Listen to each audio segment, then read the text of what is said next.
Hello, my name is Amin Emad from McGill University, and today I will be talking about tissue-guided LASSO for prediction of clinical drug response using preclinical samples in cancer. This project that has been recently published in PLOS Computational Biology was a collaboration between my lab at McGill and the lab of Dr. Sinha at the University of Illinois at Urbana-Champaign. One of the major questions in precision cancer medicine is predicting whether a patient is sensitive or resistant to a specific drug using their molecular and clinical profiles. Machine learning provides us with the tools to perform this task, and ideally, we would like to train a machine learning model on data corresponding to real tumors. However, in practice, the number of samples with known clinical drug response is quite small, even in large databases such as TCGA, making it impossible to train accurate machine learning models on clinical samples for the majority of the drugs. This is even a bigger problem for newly approved drugs. Alternatively, we decided to focus on a more computationally difficult task of developing a preclinical to clinical machine learning model. In this model, the algorithm will be trained only on preclinical cancer cell lines, but then is used to predict the drug response of real tumors. The training set in our approach included gene expression and drug response in the form of continuous valued IC50 of approximately 800 cancer cell lines from different lineages from the GDSC database.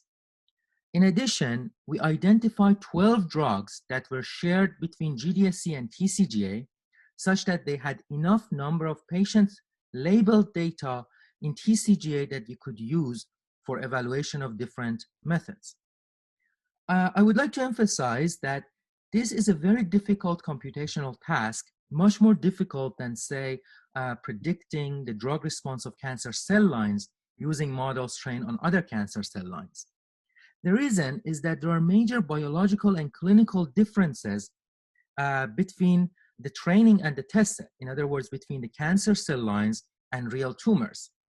In other words, cancer cell lines are not the best models of cancer since they cannot capture, for example, the heterogeneity of cancer cells in a tumor, or they cannot capture the effect of tumor's microenvironment, which is a very important factor, and various other differences.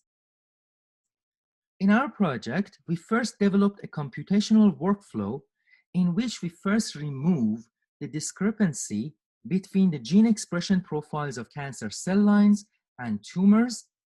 Then we train a regression model.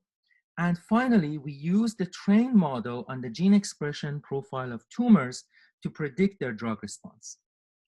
By comparing the predicted drug response with known clinical drug response of the tumors, then we would be able to assess the performance of different methods. After comparing the performance of many different methods, some of which are shown in this table, we observed that linear models tend to work better than other methods. This is something that previous studies had also observed. But even the best performing model, say single task LASSO, could only differentiate between resistant and sensitive samples for less than half of the drugs.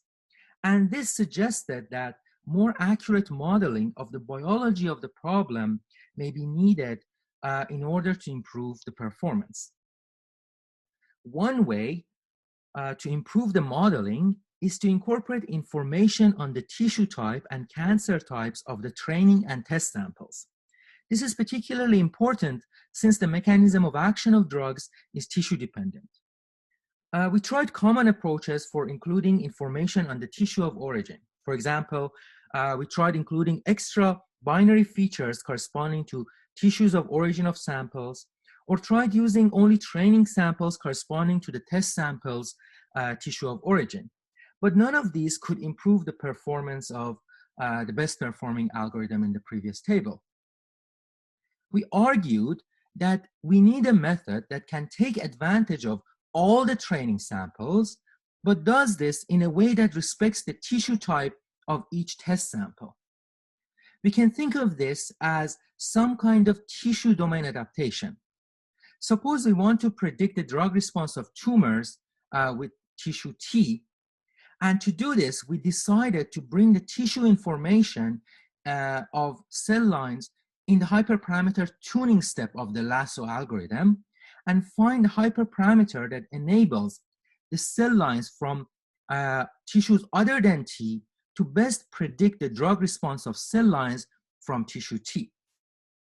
In other words, we put all the cell line samples of tissue T in the validation set and the cell lines of other tissues in the training set. And after we find the best hyperparameter, we train the model on all the cell lines. And then we repeat this process for each tissue T. It turned out that this method could achieve what no other method could, and it improved the performance of LASSO, enabling differentiation of sensitive and resistant patients for 7 drugs. Here you can see the distribution of predicted IC50 values for resistant and sensitive patients for these 7 drugs. Here you can, so next we ask, how can we turn this regression model into a useful predictor that can identify high confidence resistant and high confidence sensitive patients, and a third group of low confidence predictions that we may basically call them we don't know. For this purpose, we use the distribution of IC50 values of our training samples, and for each drug identify the thresholds that determine the top K% and bottom K% of the IC50 values. Then patients with predicted IC50 values above the top K% threshold would be high confidence resistant. The ones below the bottom K% threshold would be high confidence sensitive, and the ones between these two will be low confidence predictions. And it turned out that if we use K equals to 20, we can get a precision of 100% for 5 of these drugs using TG LASSO.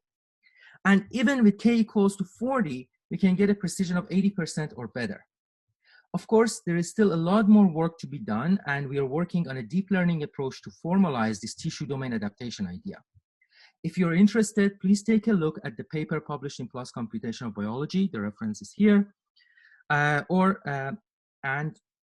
contact me through email, and I would be happy to answer any questions. Thank you very much for your time, and thank you for listening.